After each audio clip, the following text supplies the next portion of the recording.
And that also led me thinking, Aditi, those days there was this Middle East war going on and all, and you could see on TVs kids dying. But then, I could relate it to my cancer. The medicine, the chemotherapy, to kill the cancer cells, they killed my good cells. I lost my hair. I had problem with my teeth, and a lot of my system was, even my eyesight went because of that. It was same what was happening to solve one terrorist problem, whatever the political issues are there in Middle East. They were killing kids and children and all. So yeah, it gave. I started looking at things very differently.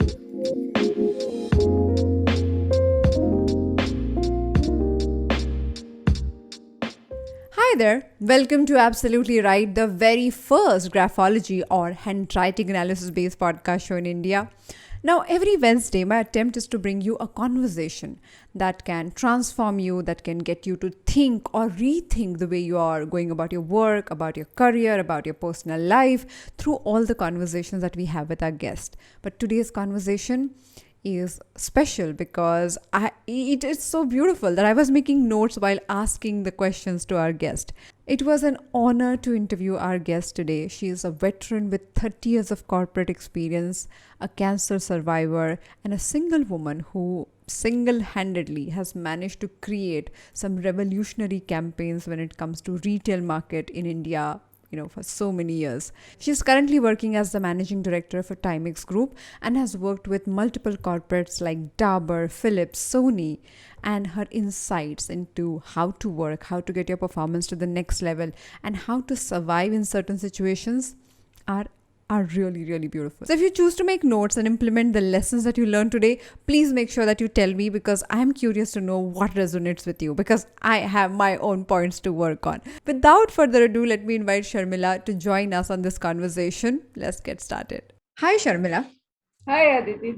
Welcome to Absolutely Right. I am very curious. I have so many questions for you this whole journey. And I was telling our listeners that how your career path has been through really important companies and at a point where our country was going through a transformation, a huge shift in retail market was happening. So please tell us, how did your journey begin? So first, I'm more intrigued. I'm here not because of me. I'm here because of you. When you guys approached me, I was wondering what you guys are up to. So this is equally interesting for me. Thank you. So I started working 30 years ago. And again, I have to say that I'm not from a premium MBA institute. And just before that, I want to say I wanted to be a doctor. Okay. So I am in this profession by default, but after 30 years of working, I think I was made for this, and I'm really enjoying what I'm really right. So coming out of a B school, which is not premium, it has its challenges. But the thing is, you start from the bottom and you work extra hard. True.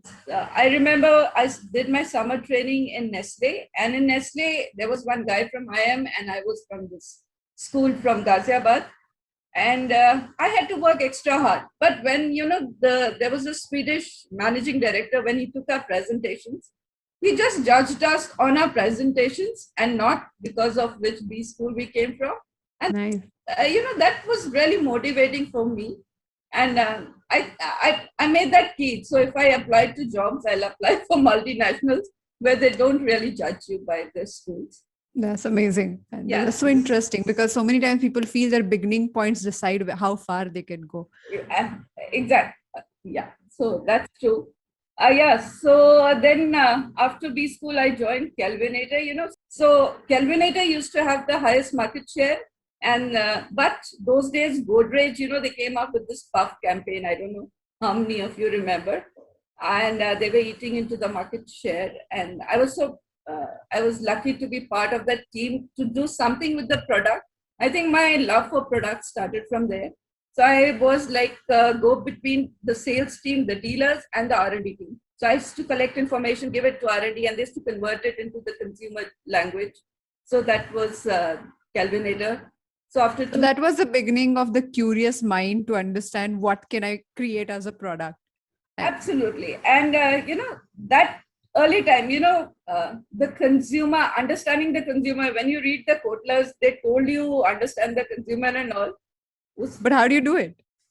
And that's when I realized. So my boss used to tell me, after my factory used to close around 6:30, 5:30, and he asked me to go to a dealer shop in Lajpat Nagar. I still remember RV Electronic, and he said, "You sit there and sell refrigerators for 1 hour, and then you go home." So sitting there, looking at how the ladies used to come and decide, and how the ladies used to eye something, and the husband used to make the decision. All these things, really help. And it was very interesting. I never thought it was work. I said, wow, I'm enjoying this and they are paying me kind. So two things that you said, I can totally borrow this. When I started my career as a graphologist, I did a tie-up with Cafe Coffee Day, and I used to go on every table and give my pamphlet, because the idea was their tagline was a lot can happen over coffee, and I pitched the idea to the marketing head saying that if anything can happen over coffee, why not graphology? Wow. And she said, yeah, that's interesting. So that was my first pitch in a way. And my sister used to tease me all the time. She said, you love coffee, you love music, you love talking to people. Why do they pay you? Like, they shouldn't be paying you at all. So what you're saying is, when you love your work, you absolutely don't take Right, it in that sense. right. But if not this career of analyzing people, consumer behavior would have been my other career option, for the same reason that you described. How people make choices and why do they do what they do is definitely fascinating. Absolutely, absolutely. That's Which was very your toughest launch according to you in all these years? a product launch. Product launch, yeah. Yeah, so I have done a lot of launches when I was recently redoing my resume. So of course I did refrigerators, and then in Sony we launched the DVDs, the VCDs, the home theaters. But I'll tell you what, I work for this German company, Sennheiser. They're into audio. Right. In India, people could not even pronounce the name Sennheiser, Right. and the brand awareness was 2%. And I decided to set up this company and sell Sennheiser headphones. And that time, the mobile revolution was just picking up. People did not buy headphones like they're buying today. True. So it was so challenging. So the first year we could not meet our targets, and the team was getting demotivated, and the dealers were like, maybe we should not stock this brand. We call that campaign market creation campaign. Our value proposition is, you're buying these headphones for 100 rupees. You buy a Sennheiser headphone for 500 rupees. So this 100 rupees, you buy 3 headphones in a year. This 500 rupees Sennheiser headphone, one, the quality is good, and we are giving 2 years warranty for it. And with the dealer, what we told them, look, you're earning 5 rupees on this low-end headphone on Sennheiser, you'll earn 10 rupees. And that launch, that you needed to believe yourself that it can be done as a consumer also. We sold that value proposition to our consumers and to our dealers, who are a connection between the consumers. And we took off. And the headphone category after that took off very well. So, that was the toughest launch, from the name to the concept. The category also no one wanted, the brand also no one wanted. But now you have me hooked on that one. Why did you moved away from Philips? Kira, so I was in Singapore. I was working in Philips India. We did very well, and whatever they said, okay, now go and do it in Singapore. So in Singapore, I was managing all the APAC countries, Australia, New Zealand. I thought wow, I'm going to an international business. I'll do such great things. But believe me, I was sitting in Vietnam with the dealer distributor, and they behave exactly like how you behave in India. How much money will you give? So I can buy X amount. So business, I learned that time, is same everywhere. Right. And I was just sitting in the swimming pool, and I was thinking, bore ho gaye kinds. And then somebody called, will you want to set up a company? You have to stay in Germany for 1 year. I said, yeah, let's do it. So I checked up my to Germany for 1 year. And when it started snowing, Aditi, I said, I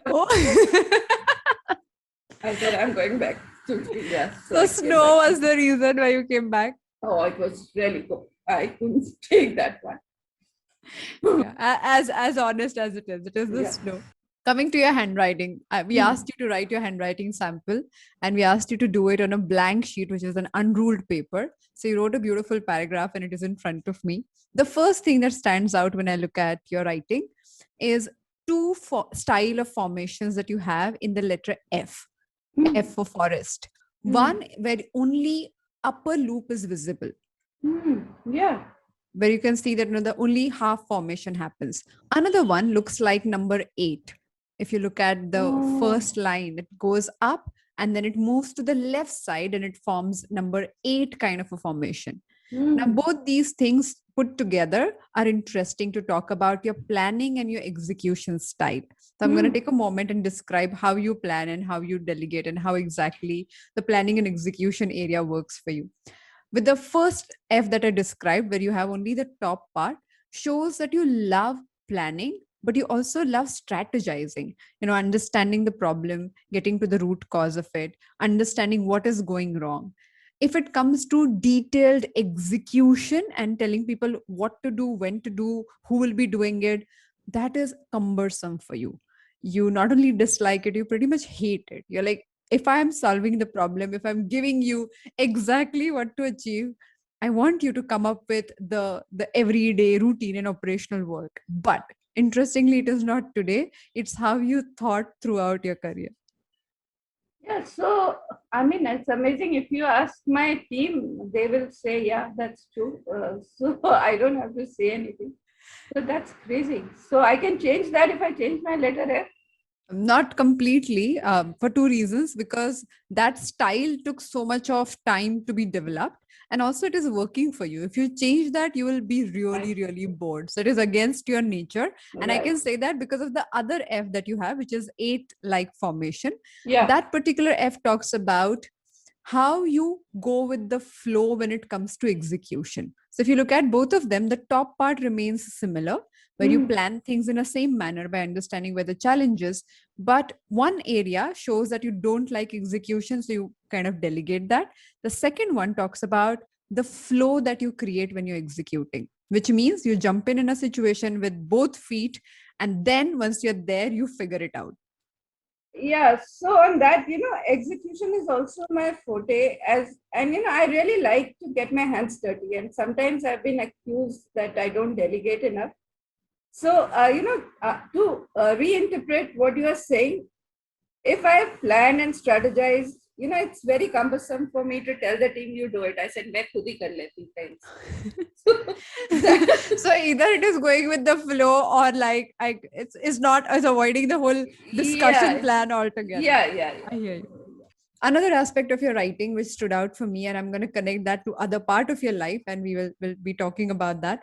So when you write your lowercase letter D, there is a gap at the bottom of the letter D, which means it's almost like somebody standing in that Vishram position. You remember in school we used to say Yeah, relaxed position in the parade ground. So that yeah. space between the two legs of letter D is high.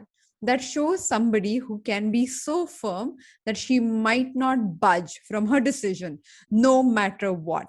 I would dare and use the word stubbornness here. So yeah. Yeah, so true.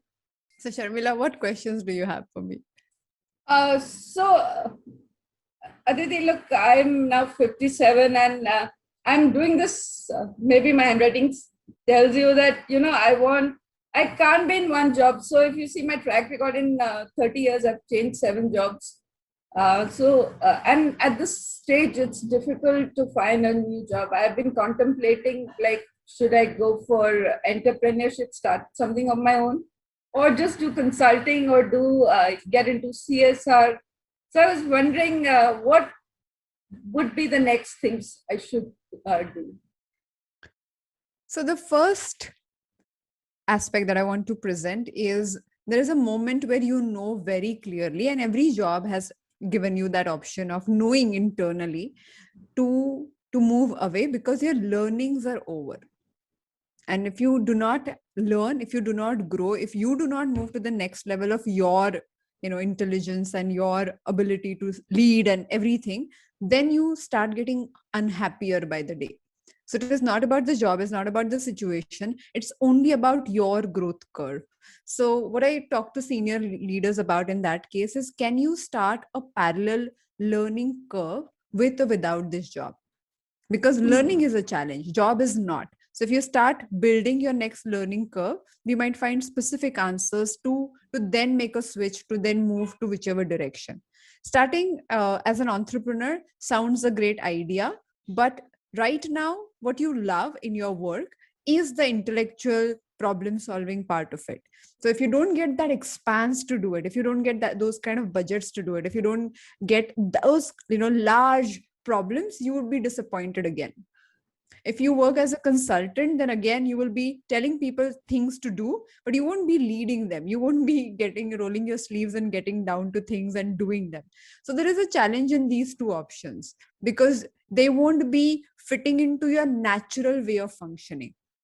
The very moment you pick things that is your natural way of functioning and find a career option there, those things you would thoroughly enjoy. CSR, however, sounds like a plan to me, because one, you can work with large budgets. Second, you will create a huge impact that you love creating. And third, the challenges won't be only you'll rely on other people to resolve. These would be the challenges that you would work and create the shift by implementing things on your own.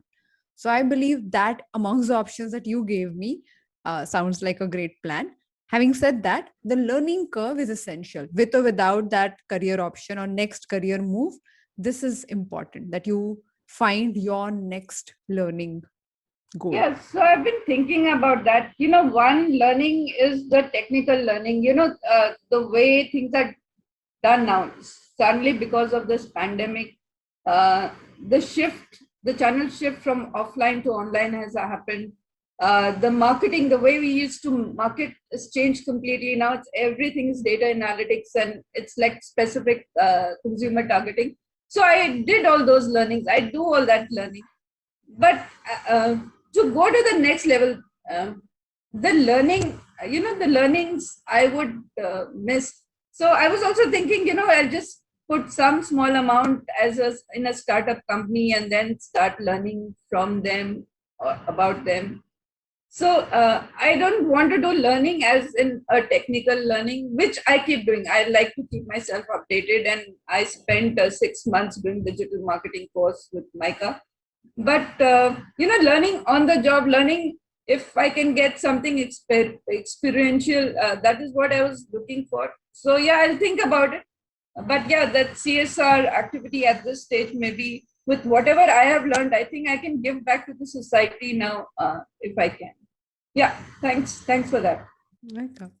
I want to ask you about your journey with cancer and how you managed to fight it, and what were the challenges or realizations more than anything else. So, I was diagnosed with third stage breast cancer.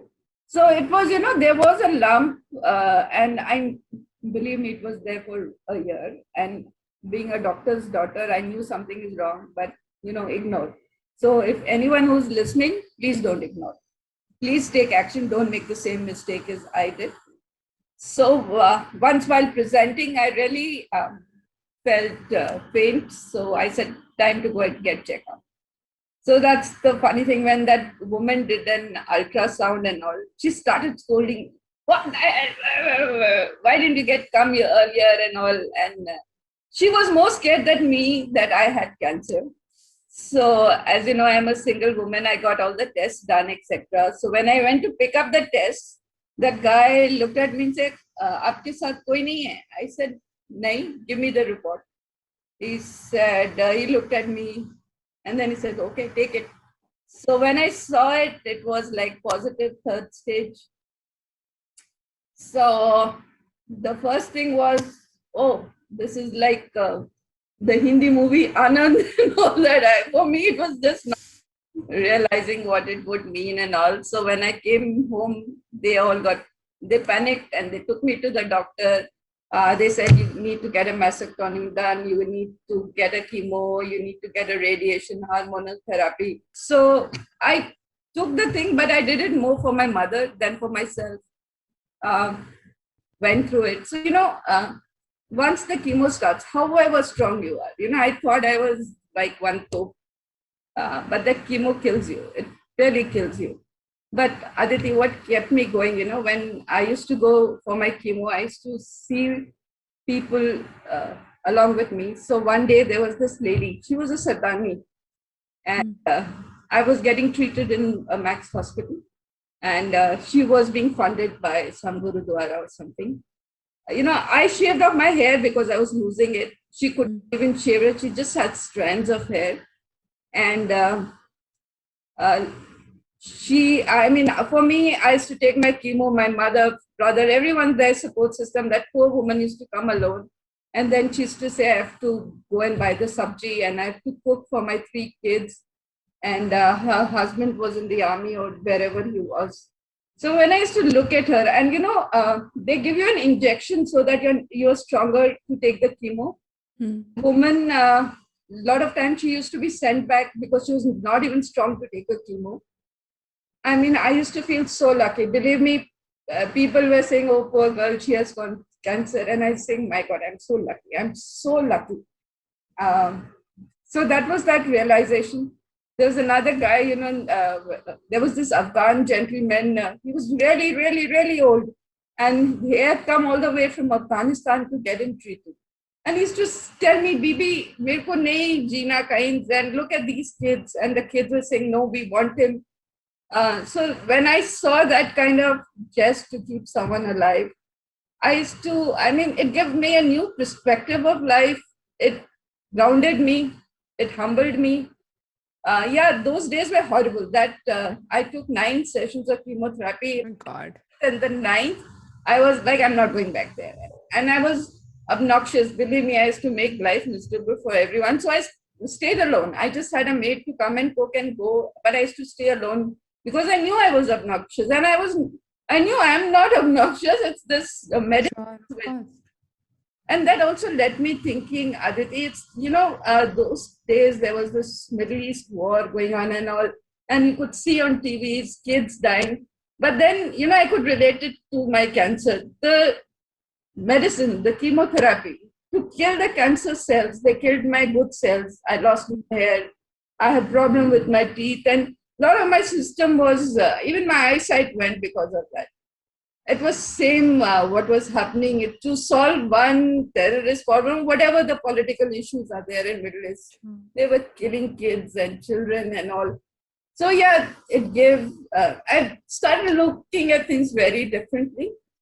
But on the whole, the message I'm saying is I'm very privileged, and I hope I can give back to the society. I really try to help that woman, but she's just one person.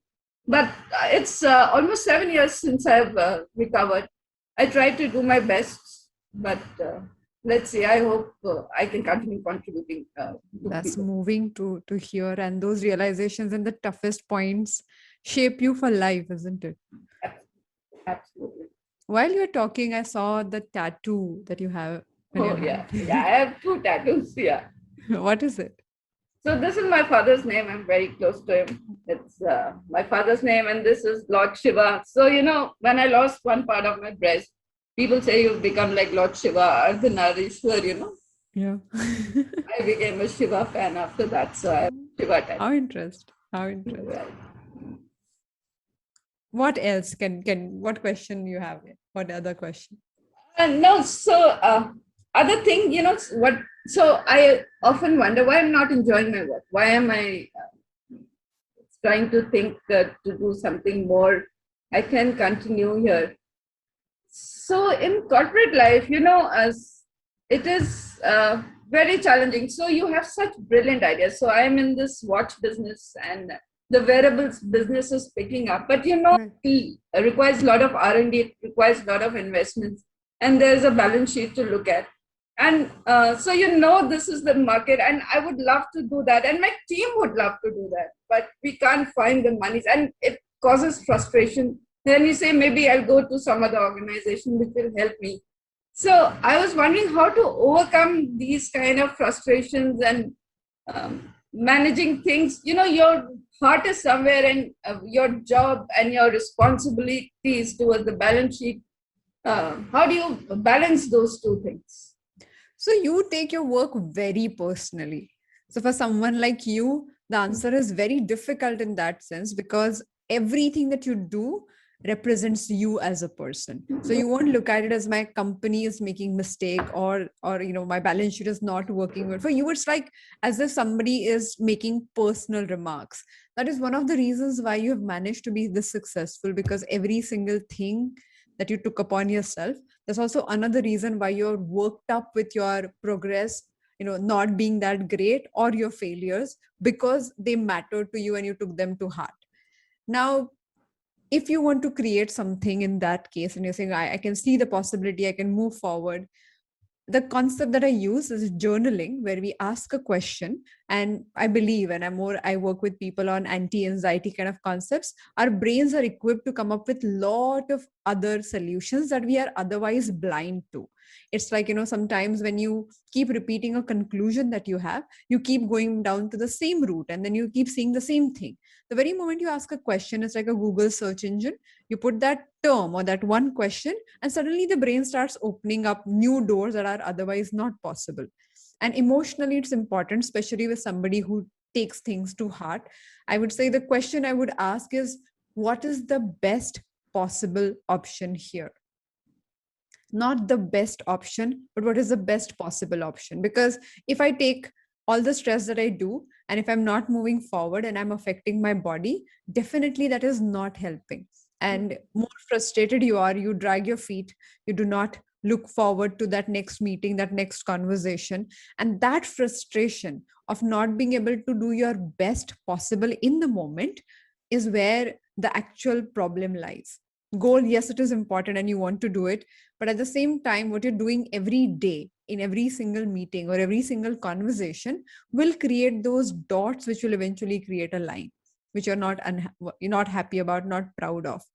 And that is in your writing, as I can see, has been lingering for more than 2 years, 3 years now. My God, how can you be so accurate? You pinned it down. It's crazy. It hasn't. After that, I it is think. like a clear, it's like people who have fallen out of love still choose to stay in a marriage. That's how you everything becomes a drag. Bang on, absolutely bang on. But what you're telling me is to maybe find a solution within this thing. I'm not only saying that, I'm saying for your body, the experience creates the reality. For your body, it's not only the intellectual part. I know the question that you asked me is completely business related, and I'm making it about behavior and personality, but it's essential that we look at it in that manner because you take your work so personally. So this is leading to you affecting your body, affecting your health, affecting your mental balance, because you're fretting about it. You're fretting about why you don't want to be here, how I might not get another job. So, in a way, that you're creating a situation in your mind which feels like I have to be here, otherwise, there is no other alternative. So, what is the solution? What can I do about it? If you see that there are parts of your work that are getting to you, probably finding a solution for those parts is crucial, because what you're doing right now is not helping and it won't help with every passing day pretty much. So if you take a call, you kind of analyze, how in any business analysis you see there are some things which are the weakest links or weakest areas which have to cure, other parts are going well. But emotionally, when you start saying, oh my god, I have to deal with this again, it percolates to everything else. I feel there are parts of your job obviously you love, otherwise you wouldn't have stayed, first of all. Secondly, there are areas which you can see the possibilities in, but because it is not supported in the manner you want to be supported with, is where the challenge lies. If the example that you gave, you were talking about how you used to go and understand the balance Yes. sheet example that you spoke of PNL. You said, I sat there and I went down to understand where the problem lies. Because of your frustration, you're not taking that kind of ownership about the same job. It is not in the job, but because of the conclusions that you have finalized on. No, but you're so right. So, That's so true, Aditi. I mean, you're just 28. How do you know so much? Absolutely. thank It's you. like you're reading the situation as if you have seen what I've gone. It's crazy. true. Your brain tells you all these things, but somehow you take the stupid decisions you have to. I I sabbatical and then make up my mind. So thanks so much. You have reconfirmed. I mean, it was like reconfirmation of whatever I was thinking. I think, and I'm happy that you thought I'm 28, but I'm 36 now. Really? I take it as a compliment. Oh, Yeah. you look 28. So. Thank you. So, when we look at a difficult challenge, and I believe as a professional, as a person, you've gone through different ups and downs and looked at situations which other people feel shouldn't happen, at least not even once in their lifetime. And you have seen them multiple times. And not only that, you walked into the discomfort and you chose to grow with it. You literally picked those moments and you expanded your professional and personal bandwidth to deal with it. So, if you have to tell our listeners what are the three things that they can keep in mind while walking into an uncertain situation, or especially with COVID, so many things happened unexpectedly. So, how would you look at problem solving specifically to that? No, so the first thing is, and I think COVID is a big example. This past 12 months, you thought after 30 years you know everything. I mean, this 12 months told you you don't know anything. True. And so when the problem came, maybe let me take this COVID example. The first thing was 2 months there was no sale. How do you Right. pay the bills? The first thing is how to preserve cash. Hmm. First thing, so nobody teaches you. You always think that the banks are there to give you the working capital. The money will come after selling the products. The first thing, how to preserve cash. So, and you did things you had never done. Like we negotiated with our landlord. Look, it was a intense negotiation. Okay, you don't take for this 3 months. We assure you something else. So these kind of negotiations which you never did. So you have to think out of the box. The first thing is you have to say, I have to solve this problem, not for myself, but for the whole ecosystem. And so that problem you have to solve. Of course, it was your survival also, but you have to solve it for a bigger good. And that really motivates you. When you think about the big picture, that really motivates you. And you think of different options and you go down yourself. You can't delegate, at my position, I can tell my CFO and my legal guy, please sort this out and come back to me. I mean, that would have taken time, and by that time, the company would have collapsed. So you had to go, you talked, and when at your position, you're picking up the phone and talking to the landlord, he gives you a different kind of a respect. True. He would be very tough with my CFO, but he was not as tough. He was listening to what I was saying. So I think that's one thing. One was the cash flow problem. The other thing is, what else can you do to generate revenue? The shops were closed. The e-commerce guys were not delivering. So we made a warehouse live on our website. There were new things you tried, experimented, and believe me, the team. I mean, they really geared up. Our warehouse. We needed people to come to the warehouse to do the shipping. People walked 6, 12 kilometers, 30 kilometers to come to the warehouse. God. I didn't know that. I later realized these guys are walking because there's no transportation available. Then I organized something for them. So everyone geared up. When the problem comes, if you think of a bigger vision and a bigger good, and you go down and you are there with the troops. One is like in the war, you go down in the front with the gun to fight the enemy. It really makes, and this COVID was a big problem. So maybe I can take a smaller problems when I just started off my career. Hmm. So there was this export consignment, there was a lot of rejection. And because of that, we lost dollars because the customer would not accept the products. Hmm. The thing was, I went down to that container in the customs, saw the boxes, how they were getting damaged. Looked at, when I saw the boxes with my own eyes, I realized, okay, here's the problem. And then we called the people, I took pictures and I went back and they said, oh, this can be solved by this way. So if I hadn't gone down and seen what damage was there in the container, so I think when problem comes, first hand, Information and experience is very, very important. That would be my suggestion to anyone who's just starting off the career. Later on, with your experience, now I can say, oh, this problem is because of this. Right. But then I think when you're starting off the career, this is one advice I would like to give. The second point that you mentioned was to talk to people who've gone through the same problem. Absolutely. So there was this experienced logistic head. So he was from this company, Lenovo. So I asked him, and he said, "Yeah, this happened because of this." So he also gave ideas. The solution. I remember he gave ideas about the solution. So the problem, after we identified the problem, what would be the solution? So he had gone through. So we did not have to reinvent the wheel. He said, we have done it in this ex old company. We tried that out and it worked. So talking to people with experience really helps, and you should seek them out. And they are all around you. And in big organizations, we get lost. We Sure. talk, we don't know where someone is coming from. He may be in a department where you never go or something. So you need to seek people out. And Sharmila, how do you do that? How, like, especially in an organization that grows larger, how do you make sure that you keep seeking out the opinions from people? Absolutely. This is really important. And I think I do that very well because, my area would be sales or marketing or product development, but I would go once a month to the warehouse to check my inventory or something. And then I'll talk to everyone. I'll talk to them, what do you do and all.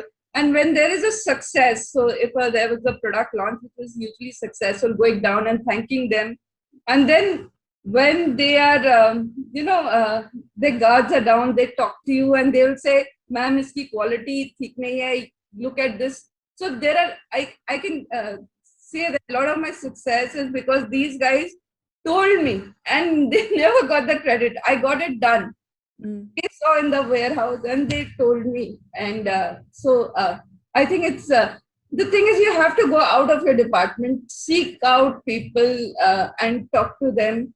Um, that also I tell my team, don't have lunch with your team. Go and have a lunch with some other team members. Go and mix and match, but yeah, there is your comfort zone. You want to relax and all that. But I find it interesting talking to new people and all. But what you said was interesting because most of the time we are told that the insights will come when you talk to the customer or the vendors. But here you're saying the internal Yeah. experts can actually give you the insight that otherwise people cannot. Yeah, they already know all these things. So there is another story here. Once, we had to clear out some goods because of some excise duty. So I had to spend the whole night in the warehouse, kind of a thing. And the workers were like, no, we are not going to stay. We said, we'll give you overtime. They said, no, I want to watch this XYZ movie. And I mean, we don't want extra money. That's why I think one reason why a lot of our Indians are still below the poverty line, that hunger to earn and do more is not there. So there was this guy, he saw I was in trouble. He knew if we don't clear the excise, it'll be a huge loss to the company. So in his own language, so I just looked, he just offered help because he saw I was in trouble. And then, then I helped him grow in his career. It's mutual also, where he helped that night, I remember. And then I talked to his boss that how innovative he was and he took initiative, etc. It helped him in his career also. So these things are really important in the corporate life. The third point that you made was about decision making, which I thought was really important, especially for younger people who are, who believe that there would be a perfect moment to make a perfect decision. So what would you say? No, actually, I find this as an excuse, especially with the people who are junior, who are in my teams. They'll say it's easier for you to say because you're in this position, you can take decisions in your position. I think it's bullshit. People have to take decisions. They have to take responsibility, whether it's personal or at work.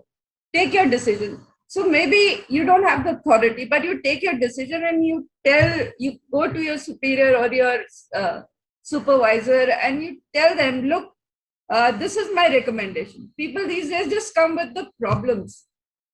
Identify the problems, come with your solution, and say, I recommend this one, and the reasons for that. You need to think through. And unless you take strong decisions, I think your progress in the corporate ladder will be slower. And yeah, there are risks. You are going to fail. But I'm telling you, the maximum learnings are when you fail. It will help you grow even more faster. So the more you fail when you are younger, you'll be more successful when you're older. So when you talk about the decision making aspect, and if you have to go and think of your decisions, how did you, as a younger professional, how did you begin that journey? What did you do to build that ability, that courage to take risk? No, so that courage, one is, I think it comes with your upbringing. And believe me, it's a lot of your family stuff. I think I was been very lucky. Your parents, your father said, okay, you do whatever you want, do whatever you do. So that confidence comes from there also. But yeah, I can understand there are sometimes circumstances when you are not as confident, or you will not take that kind of a decision. But then you have to think, apply your brain. If you don't, where will you be? And if you do, either you will sink or you will live. So it will be somewhere. People who don't take decision, I see them suffering for a long period of time because of their indecision, and it damages them a lot. It's better to go one way or the other. And I said, even failure is not bad. A lot of time, it's at least you're somewhere. Right. So I really want to encourage the young people, be decisive. So before we close this conversation, if I have to talk about your decision making, you write your letter M in a very soft hump format. It has like rounded humps, and that talks about how observant you are in collecting information. So you talk to people, you observe things, you keep studying the Yeah. competitors, and through multiple sources, you keep observing things for months together. And when you take your final call, you keep all of those things in mind, or your understanding or your instinct, which is developed by now by observing things and by experimenting. You implement all of this. But that research goes on throughout. It is not like a one time process when you have a problem. Right. If you, No, it's so that's very interesting. true. You're bang on. I think it's really amazing. Yeah, you're bang on. I really do my research. I mean, I have nothing. As I told you, I love my work. So even if I have free time, I'm just looking at things. I'm researching things. Even on a weekend, I'm just doing my work because that I enjoy being ahead of whatever I do, and that helps in my decision making.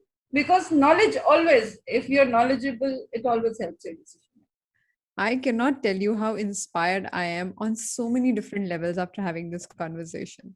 Personally, professionally, through looking at your contribution to make a difference. One of the lines that you stayed, one of the lines that you said that your boss had told you that through your work, at least add to small. Please tell us that line about the GDP.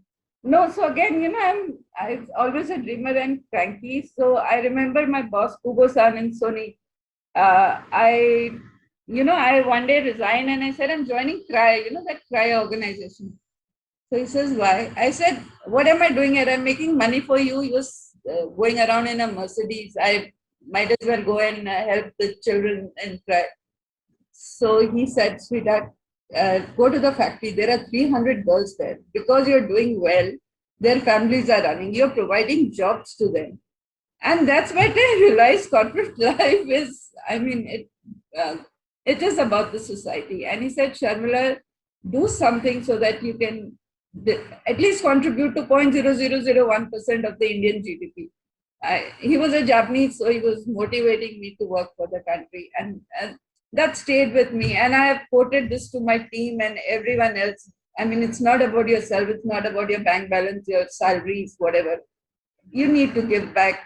And if you make lives of some people better around you, and you'll feel much better, I guess. Thank you so much. I'm getting goosebumps as you're saying these lines. I'm so grateful that you chose to spend time with us today and have this conversation and taught us so many different things. It's really, really But Aditi, grounding. you are amazing. The things you said, my God, I'm like stunned, my God. So thank you. It was really rewarding for me. I think I have identified the problems. Now I'll go and find my solutions, I guess. Done? Done. Thank you so much. Thank you. Which was your favorite part? I have so many notes made and I had so many things that I could learn from this one single conversation. It is unreal. I must tell you, I love the fact that all of you listen to this show, but I also feel that so many times the show happens where I get to speak to these amazing individuals and learn how they became, improved their leadership quality after a point. What did they do to question their own limitations, to break their own barriers? I feel that is powerful, poetic, and something that you can only learn from other people. You can't read enough number of books to get this. You got to see the master in action. That was a line said by Michael Jackson. He said, if you want to learn, this is like the best way to learn is to see a master at play. And I think that's what happens when people talk about their stories and they explain what exactly happened in the situation. As you can tell, I am excited. I'm so elated just to be part of this conversation. So please tell me which was your takeaway and what you're going to implement in coming 15 days. I think that's going to be an interesting journey to look at. Every time I see a key principle like that, I feel it is so powerful to take that principle, kind of distill it and make it precise, where you can implement it in a rule format and try it and test it and measure the impact. And that's exactly what we are doing with our weekly group coaching program, which is a gym for mental and emotional fitness, where we take principles like these and implement them and have the group learn and explore this. So if you haven't checked that out, please check out aditisurana.com/apt, which is aspire, perform and transform. You'd be surprised to see the kind of interaction that we have there. If you want to know more about my work and how I can associate with you and your organization, you can check out aditisurana.com for all the services that we offer. If you have a question, if you would like me to include a question for our guest in the coming future, please mention that. You can write to me on write@aditisurana.com. If you haven't subscribed to our YouTube channel yet, please do that. We have so many conversations like this. Every week we come up with 2 episodes of the Absolutely Right podcast where you can learn and claim the best version of yourself. That is my favorite part of the show, where I get to do this with people around the world and I hear the stories from you, which are mind-boggling, heartwarming, and sometimes heart-wrenching when people talk about the pain that they've gone through and how they did not allow themselves to sink in because they heard one episode or one particular conversation. That is worth all the efforts. I'll see you on Friday with one more episode of the Absolutely Right podcast. Till then, happy writing.